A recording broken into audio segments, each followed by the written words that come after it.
এইখান থেকে আসতে হবে এই অবধি, তারপর জানি না কি আছে। চলো গিয়ে দেখি। এই হচ্ছে ভিউ বন্ধুরা, এই হচ্ছে ভিউ। দারুণ দারুণ।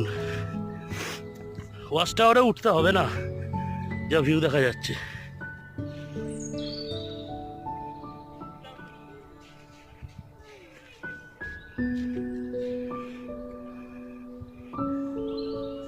আমরা না, আমি এটা হচ্ছে ময়ূর পাহাড় ওয়াচ টাওয়ার, উঠতে হবে উপরে, অনেকগুলো সিঁড়ি আছে। আমরা আছি এই ময়ূর পাহাড়ের ওয়াচ টাওয়ারে। চলো তোমাদের ভিউটা দেখাই।